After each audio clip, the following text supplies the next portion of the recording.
Yeah, you wonder why the church doesn't accept homosexuality. If you go back to my other videos, why doesn't the church accept homosexuality even though, or despite it being something wrong with you physically and not morally? I don't know if people can see my video sideways.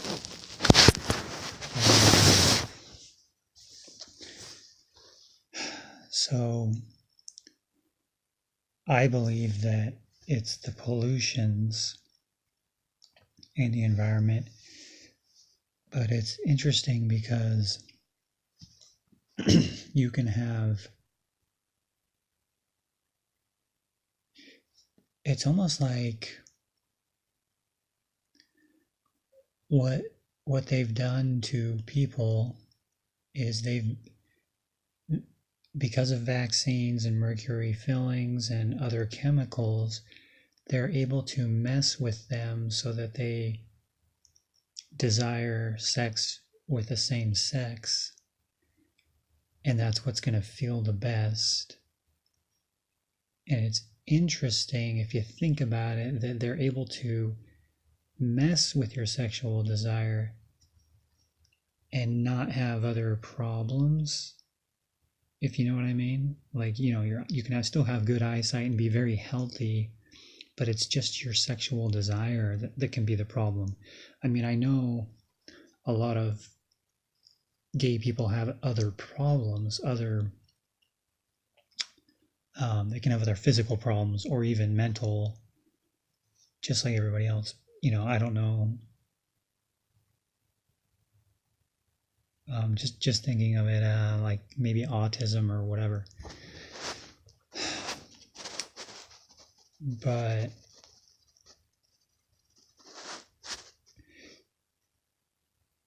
why couldn't Jesus say, okay, you know what? Something's wrong with you. Something is broken, so that you don't have natural sexual desires or attraction. But I'm Jesus, and I'm okay if you're broken. You know what I mean? Like, that's what Jesus is. Like, Jesus is okay with people being broken, especially physically. Like, because if you're broken physically, but with sex, we know that sex affects relationships. It affects our emotions. It affects family and society. It can cause breakdown in society. I'm talking about any kind of, sexual relationship, prostitution, adultery, fornication. So this is the sexual attraction in this theology, in Mormon theology. If you think about it, it's the one physical disability. How do I say this? It's the one physical disability that has a moral aspect to it. Now, you could argue that a brain disability could have a moral aspect to it. So, like, if you had thoughts of murder or violence, if something was wrong with your brain to where you were always angry, then that could get into a moral issue. And if you think about it, like, you can't have brain problems to where, okay, you feel like it could be good to hurt somebody or to be angry, but it's like, don't act on that. So in a way, you could argue that it goes both on those. But it's, if you can believe that it's just a physical problem, not a moral problem, whether it's hormones or whatever, you could look at it in the sense of Jesus is saying, okay, you could go have sex. You could go have gay sex and have a relationship. But that relationship, okay, so Jesus wants us to do everything for eternity. So he wants you to have sex, to have children, to strengthen your marriage, your relationship, for pleasure, have sex for pleasure, but always have it with someone that you're going to build with for eternity. And that's one reason why he says to not masturbate. Because then you're using that power for it's just no eternal purpose. Like, if you masturbate, what's the point? I mean, everybody masturbates, but anyway. So Jesus is saying, when you have sex, it's a relational thing.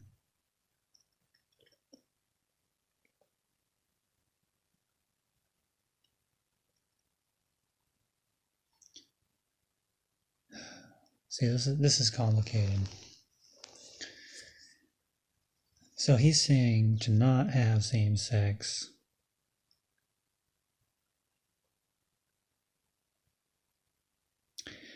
In one way, he could be saying it's because, don't have same sex, don't have gay sex.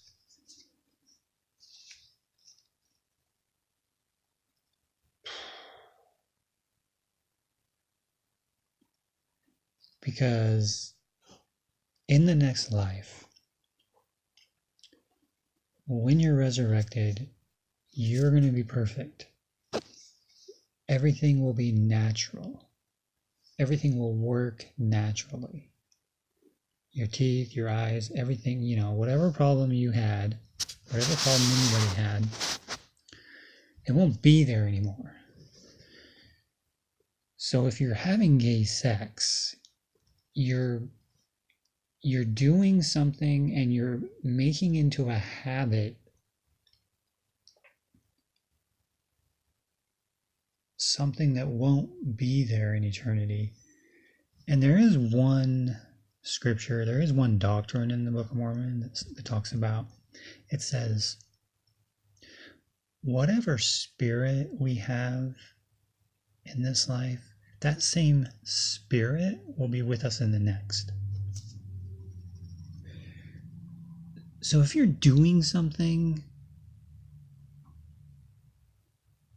that you're not going to be doing in the next life,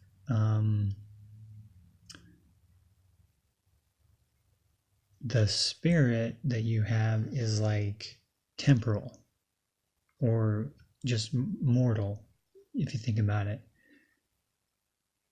And you could relate this to anything. Like if you're always yelling at someone, if you're always angry, that same spirit will be with you in the next life.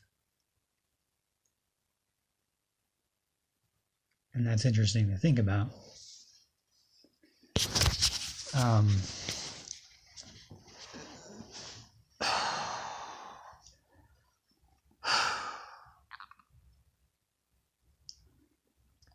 So that could be one way, that could be one issue to think about, is like, that could be one reason.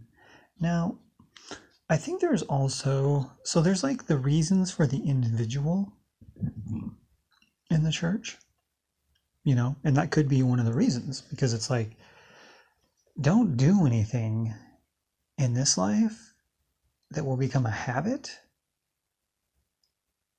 like that can't be a habit in the next life. Like get into the habits of doing things that will be part of the next life.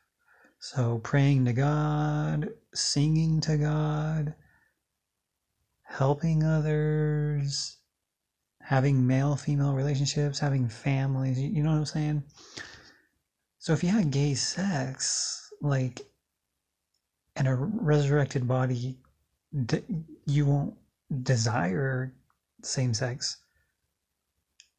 You're doing a habitual act that isn't going to even exist in the next life or won't benefit you. So anyway, that's the individual. The other thing too is Jesus. Mormons believe that the church is God's kingdom on the earth. Now, it's not God's kingdom like in perfection, like in heaven. Like God's kingdom is in heaven. But Mormons do believe that we are here to represent God's philosophies and doctrines and stuff like that on earth. And so if you think about it, like if we approved gay sex,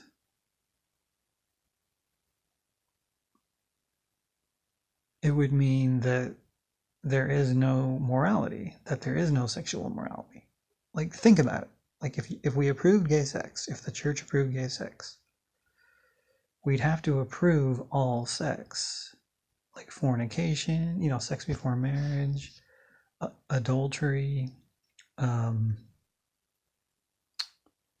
maybe you could say incest. I don't know. And so what would be the point of the church?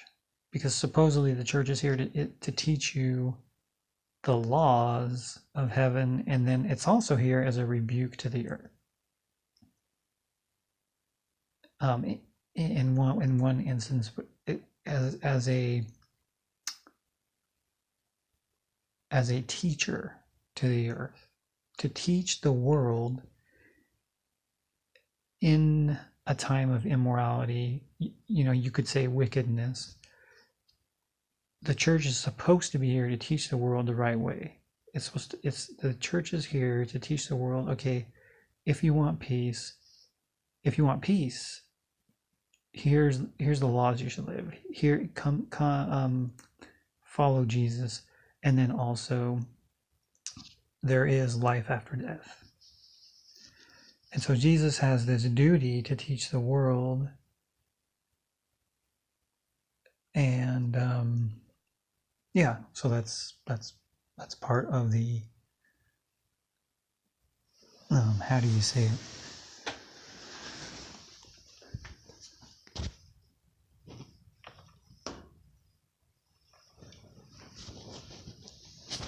That's part of the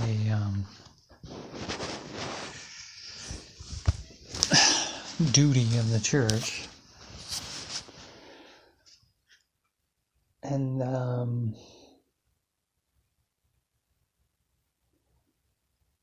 but having same-sex attraction, having it is not the issue. The issue, if you're a member of the church, is to decide, well, if I have it, just naturally have it, then it's okay to have gay sex.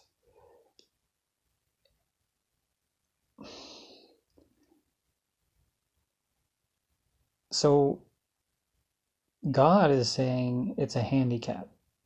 God is saying it's a dysfunction in you, in your physical body. You're not going to have it after you die. So what if you die tomorrow? You know what I mean? And he's also saying, I think he is telling the members of the church also, do it for the team. Do it for the church as a whole.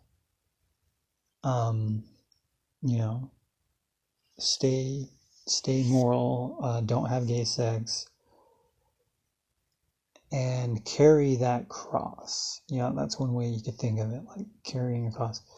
But it also relates to other people. There's people that have desires that come from their physical body